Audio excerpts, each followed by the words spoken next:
Recording still? Oh! Hello, my name is Jeremy. This is Red Means Recording, and I just finished up my second day at Super Booth. I tried to get as much filming done in the first few days as humanly possible. I think I have seen everything there is to see, and I wanted to make a video for you of my favorite things at Super Booth. This is not a complete or exhaustive list. This is just the stuff that I thought was super cool that I kind of wanted to take home with me. So let's get started. Something I definitely will be taking home with me is the Mate 2.0, the M8 tracker. There is a version 2. I have it in my hot little hand. It has a bigger screen. It has a new speaker, a microphone now. It has a slightly more premium feel to the case, I would say, like in the sense of consumer electronics. And yeah, it's great. It's the same old Mate, which was already great, but now a nicer enclosure with a bigger screen. A fun fact about Super Booth this year is that it almost did not happen. We got an email from the press organizer that said the endangered and strongly protected European green toad has selected the triangle pond at Fez, which is the location where Super Booth is, this year as a good place to mate. Whatever the organization is that is in charge of making sure that endangered species get a chance to mate was almost like, hey, Super Booth, nah, you can't be here at all. But instead, what they did was they cordoned off the area, and I'm sure at night when frogs and toads come out, they are getting busy and making more frogs and or toads. Great job, Super Booth, for giving the toads a place to get it on. I can't believe I have this segue, but speaking of toads and frogs, my breath left me when a huge hero of mine and techno legend Richie Hawtin walked out of a room right by me, like into the hallway. He was carrying the giant version of the Erica Synth Bullfrog educational synth. I guess it was like time for people to take pictures of him. He just had this biggest smile on his face. He was like obviously super happy to be involved in this project. And it was just like, there's fucking Richie Hawtin. Divkid has a new collab module with Apollo View. It is a dual VCA with some really clever and cool shaping possibilities, and I do have one, and I plan on doing a patch video with it when I get back home. Okay, so day one, the first booth that I went to was ohmforce's booth, and if you don't know who ohmforce is, they were a big deal in the 2000s in a plugin capacity. So they've started to make Eurorack modules, and the first one that they're coming out with is the Ohmicide module, which is a multi-band distortion, stereo multi-band distortion in Eurorack. So I went over there first to see that because that was the first thing I was really excited about. Sounds great. I'm really excited to get one. But they also showed off two prototypes. What was it? Boom Boom and Rumble. Boom Boom is a kick generator, and it sounds fantastic. It has an input, and you can sidechain to it, which is really, really cool. And then Rumble was a real surprise. It is a techno rumble generator, and it works by taking a sample of an incoming audio, samples it, and then it gives you 4 basically delay steps to work with. So if you think of a techno rumble, there's a couple ways to make them, but one of the main ways is like the kick hits and then it goes, so you go, or sometimes it's, so this thing can do that, and each step can be sort of sequenced and filtered. It can go low pass or high pass. There's distortion. I think there's reverb on it too. I was just like, holy shit, why isn't this done before? No ETA on those, unfortunately, but they were actually like, hey, we noticed a lot of people do drums out of the rack. We might turn this into like a drum machine system. I'm like, oh man, that would be dope as well. So keep an eye out for that. I'm going to be keeping an eye out for that. It looks rad. Speaking of drum synths, a cool surprise that I did not know about at all was Berlin company Body Synths Metal Fetishist. Kind of a cringe name, but it is a DFAM-esque standalone drum synth. The idea behind it was the guy was like, you know, I love the DFAM. Whenever I see people trying to use the DFAM to do performance, they're always like trying to turn like 16 knobs at once. So what if we could create a DFAM that was more performable? And the thing sounds insane. Like it sounds really, really good.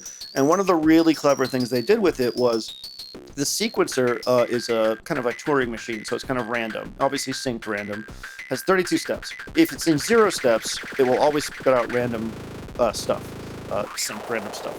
Turn it to the right and start turning it to a step number, and now you have sampled random, just like marbles from mutable instruments. Turn it to 8, get an 8-step sequence. Turn it to 16, get a 16-step sequence.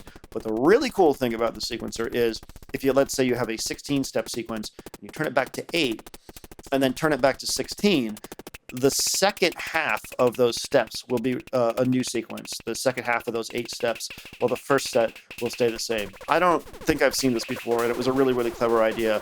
And the thing sounds wicked, and it also has an audio input, so you can process all that stuff with incoming audio. I kind of wish it was in a rack form as well, but you know, it sounds really, really good as it is. I finally got to try Fred Labs Manatee synthesizer. It is a 4-part 10 to 16 voice spectral plus virtual analog synthesizer. Some really clever ways to create and change the sort of spectra to create sounds. It has a kind of access virusy feel to it in a really good way. Like, I think he said that he had modeled some of this stuff conceptually around the access virus B, and it really feels and sounds like that. And it's interesting because there was another really classic feeling synth at Superbooth, which was the supercritical redshift 6. I've had my eye on this for a while, and I'm actually in talks with the company to do a video on it when it comes out. But I finally got a chance to try one in person. This is based on the Demon Core oscillator for Eurorack, which is this massive, calling it just a supersaw oscillator is not doing it justice, because there's things you can do with the intervals in the supersaw unison that you can't do in a normal supersaw. Also, it's not just saw. You can you get pulse waveforms and pulse width modulation. So this is a desktop version of this, 6-voice, pure analog up until the effects. And the really interesting thing about it, I mean, it sounds massive. It sounds great. But one of the really, really cool things about it is this character knob that they introduced. This character knob is for the filter, and it goes between, I don't know how they did this in analog, but it goes between different filter models. So like you know, a Jupiter 8 filter sounds different than an MS-20 filter. MS-20 filter feels different than a Juno filter. And this thing goes through these different things continuously, and you can hear it really, really clearly, like especially if you like crank the resonance and drive on the filter and then take the character knob around. It's really interesting, and I've never seen this done before. So it's still a little rough around the edges, like the arpeggiator wasn't working, but it sounds great, and I'm really excited to get it in the studio and do a video for you once I can do that. There were a bunch of new sequencers that I saw, but there were 2 that kind of stood out to me. One was the new tubbutec brainstep. And this is a 4-part sequencer, gate, CVA, and CVB for each part, that is based around the sequencer that they have designed for their crazy MC202 retrofit. Mikey303, who is a Seattle musician, was talking to me about it because he got his MC202 retrofitted. And they take the MC202, which is sort of a hobbled Roland SH101, and just add all this amazing stuff to it, stuff that you would not think was possible. So the sequencer that they add for that retrofit is now in a module ×4, and that is the tubbutec brainstep. I didn't get a chance to really see it rung out, but it sounds like a really, really great feature set. So check the website and see if you might want to check it out. I might talk with them about doing a video at some point. The other really cool sequencer that I got a demo of is from the people that make the Natural Gate. The company is called Rabid Elephant. The Natural Gate is kind of a legendary low-pass gate at this point. And this is just a very striking sequencer. It has these stacks of potentiometers, this really cool sort of keyboard area. And the concept, as far as I could tell, was kind of a little hard to grok, that you start with a small sequence, like 16 steps, and then expand it and variate it, expand it and variate it. And then you can jam on things like glides and new notes and steps in the sequence. It was actually, like I said, a little hard to quite understand as he was showing me, but my overall impression that it was going to be really, really fast and immediate once you got to know it, and that's always good. Plus, it's aesthetic as hell. Another one that I had been keeping my eye on that I finally got a demo of was the Oddment Audio Groc granular synth. This one is really, really clever and well laid out. Granular, it does granular. If you are into granular, you'll probably like it. It has some other features too, but before we get to those, one of the coolest things about it is the way that you interact with the knobs and the mod matrix. All the knobs press down, and you get this alternate view of connections. And it's hard to describe in words, but it's just really, really clever, and I had not seen it done that way before. It's nice when people find ways to make things like modulation accessible. So 2 thumbs up for that. But it also has binaural rendering, resonant filters, which is great, a harmonizer, which is really cool, tape echo, a shimmer reverb, layered timbers, arpeggios, and a multi-track looper. So it's pretty cool. It seems like a really good like project from a small team. My good friends Patching Panda had some reveals. One I knew about, the Etna animated filter bank, which is 3 filters and 3 VCAs that can be sequenced with 8 steps. I have a video coming out about it that will explain it much better when it finally releases in June, but it's one to watch out for because you can do some wild shit with it. They also have a new kick module, which sounds great, and a new hat module, which sounds really fantastic. The hat module can do some weird stuff with modulation. And then finally, a new pattern sequencer, which looks really simple and really accessible. Like, think steppy, a little bit easier to figure out as you look at it, which is always good. I finally got a chance to play a Melbourne Instruments synth. They had the Nina, which was the one with all the motorized faders and stuff. And now they have the Delia or Delia. It sounds really amazing. And the cool thing about it is it has some more functions between presets. It's definitely one, if you get a chance to like play with one in a showroom, go listen to it because it sounds really good. It's not just the knob gimmick. Speaking of gimmicks and things that I was wrong about, the Love Synthesizers First Love FM. This thing was shown as a render a few weeks ago, and you look at it and you're like, there's no way this will ever be anything but a render. But by God, they have it there, and I was blown away with how clever these people made FM. Like, so FM is one of those things that, like, FM synthesis is one of those things that is generally rather difficult for people to wrap their head around. You have carriers and modulators and ratios and all this stuff. And it does help if you still know a little bit about FM going into it. But for instance, one of the really, really clever things they did was, instead of setting up individual envelopes for the 4 operators, which is really traditionally what you do with FM, Interface has this sort of Guitar Hero-esque waveform that starts close to you and then goes off into the distance. And what you can do is you can set these snapshots as it travels through this waveform, and each snapshot can have a different set of settings for the operators and carriers. So instead of having to go in and design these really wild envelopes to get a very specific type of FM sound, you set these snapshots. You could have like high value harmonics at the beginning, and then you kind of like mellow out, or whatever. Like, it's actually more sound designy than a normal FM synth, because normally FM synths have like a 4-part envelope and that's it. There's also this really clever microtonal sequencer. I've never seen anyone do a sequencer like this. Basically, the notes are available at the bottom. They can be quantized or microtonal. And you hold your finger on a note and then tap the screen to create that note in time. And you can tap it anywhere. You just drag these notes up. You don't drag, you tap them. It's so hard to describe, but when you actually sit in front of it and watch them do it, you're like, this is so simple and brilliant. They really have lived up to their name and made something that is going to make FM incredibly accessible, if that's what you're into. And it's also 4 parts. So it's not just like, oh, I have this single part FM synth. Like, there's 4 parts in it. I was blown away. Really, really changed my expectations of what the device is. So they should feel really proud of themselves. It's super cool. I played the new TE-05 Oberheim, the sequential Oberheim TE-05. It's the Oberheim in the Take 5 and Pro 3 carapace, for lack of a better way of putting it. And holy fuck, does that thing go hard. I was not prepared. It's like a Comptruse synth, like evil synthwave machine. I was blown away at how good it sounded. Also in the same room, they were celebrating the 10-year anniversary of the Bassstation, and they had developed a software script to control 10 base stations at once. And they had this giant knob, which was actually the base station cutoff frequency knob times 10. They had like taken the CAD file and blown it up 10 times, and it worked on all of the cutoff frequencies for all the base stations at once. And they also had a big button.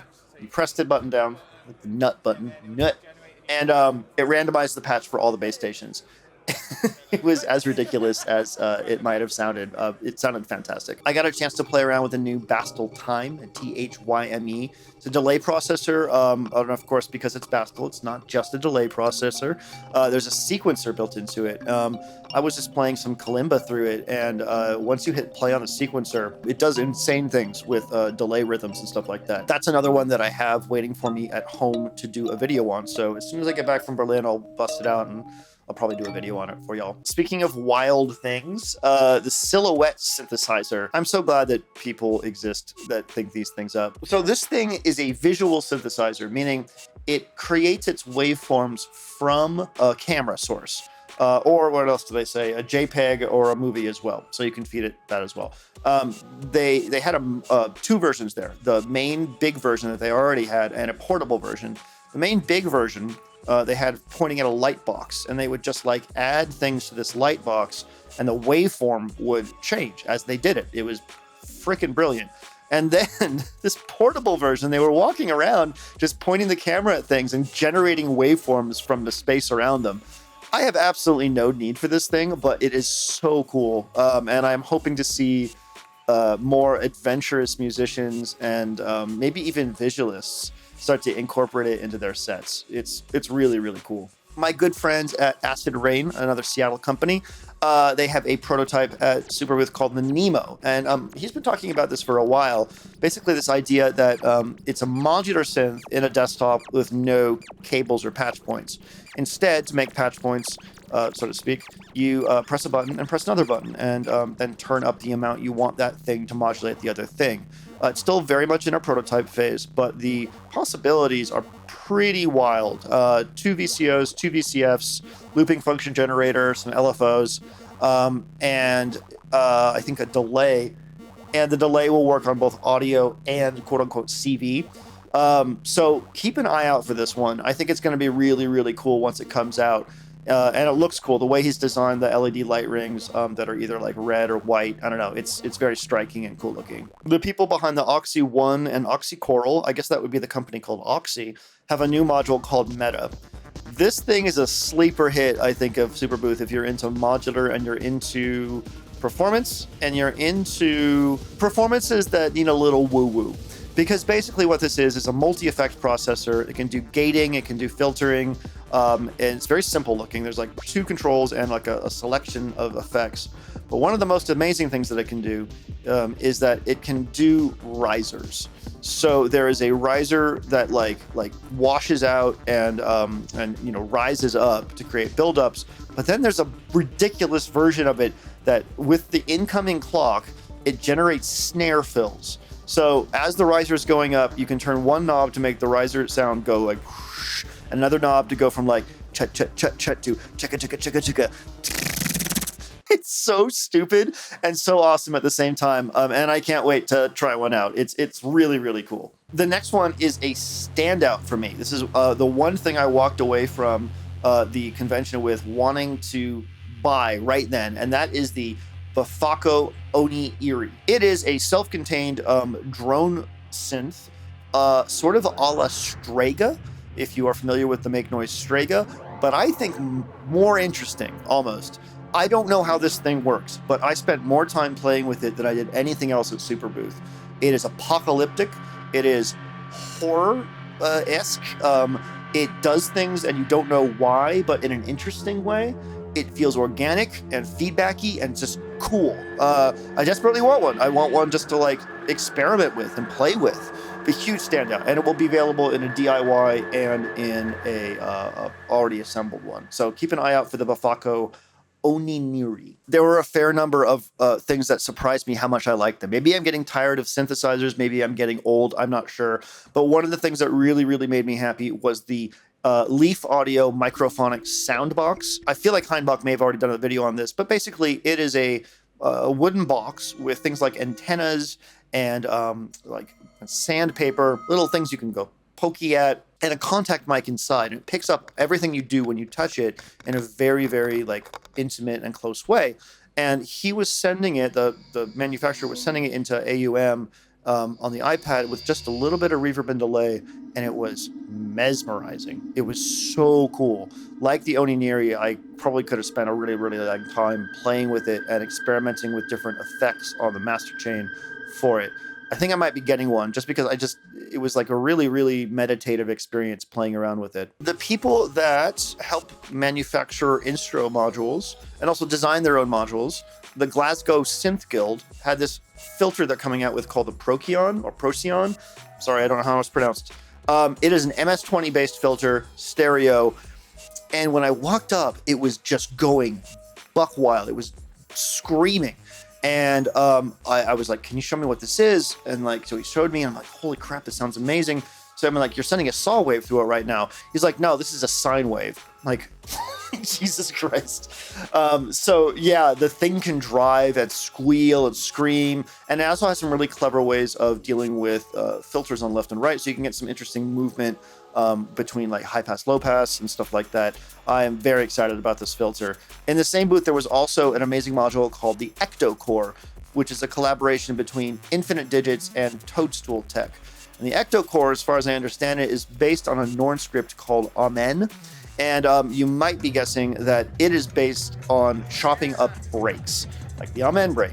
And you put breaks in it, it does some analysis, you provide it some metadata, and it just goes crazy on these things. It also has a really, really clever way of detecting kicks, snares, and hi-hats, and puts out triggers based on those detections. So you can supplement your breakbeat with a snare from another thing, a kick from another thing, and a hi-hat from another thing. There's a lot of possibilities with this thing, and I'm excited to get one in the studio and mess around with it because, one, I love chopping breaks and playing them back in weird ways, and two, I think it might be really interesting to put melodic material in there. Clank, the company that makes Clank Chaos and some other really fantastic modules, finally has their low-pass gate, dual low-pass gate. Sounds amazing. Also a new output module called Endline, I believe. Yeah, Endline, which does mixing and then output to line level, has a stereo and or mono send and return with Euro and line levels, which that's really great. I'm a big fan of their modules. Clank Chaos and their other modules are great. I love them. So now they have a system with a custom case. It looks beautiful. If you are interested in getting into Eurorack, this could be a really cool way to do it. When I was over checking out the Redshift 6, I stopped by the bungalow that had the Hawtin Continuum people in it, and they were showing off the Le Vue de Luthier Onde. It is an acoustic resonator. It had been talked about in one of the chats that I'm in. Someone was really excited about it. I think they just ended up getting one to work with their Osmos. And I listened to a dude playing the Hawtin Continuum through it. It was really, really cool. Landscape, landscape.fm, the people behind things like the Noon passive drum machine, have this new thing called Ferris. And it is a spinning magnetic polyphonic string resonator. It has like 6 earth magnets inside, and you can control with controls on the thing, physical controls on the thing, the speed at which this thing rotates. And through that rotation and its interaction with things like strings, like a piano or a guitar, you can create a myriad of very unique musical resonances and musical interactions. It's hard to explain, but I suggest that you go to his website. He's got a lot of demo examples there. I might be grabbing this too because I think it'd be really interesting to dust off my acoustic guitar and give it a try through some effects. I think it'd be really, really cool. Love Hawtin, mostly known for, I believe, putting existing synthesizers into really aesthetic packages, has their first commercial product in conjunction with Analog Sweden, and it's called the Crumb 2. It is a 4-channel drum synth with 6 engines that you can choose from, percussive and melodic modes, and reverb, drive, and delay. I didn't get a chance to get any line audio of this. It was very packed around it, but it sounds interesting. It sounds iconoclastic, like you might expect an instrument from an iconoclast to sound. But keep an eye out for it. It looks and sounds amazing. My good friends at Too Many Synths, the people that designed my big, massive Eurorack case, are back at Superbooth this year, and they have added legs. We now have legs.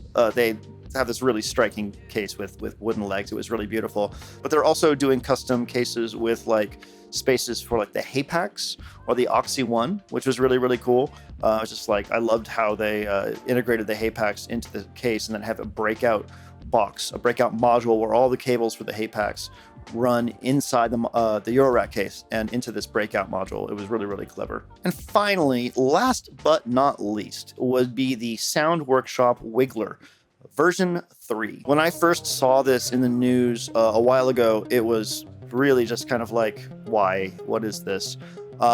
But it's come a long way and it looks beautiful now. There was someone manning the booth who wasn't the creator, was just a really big fan of it, and they were playing and I'm like, yo, what is going on here? This sounds really, really cool.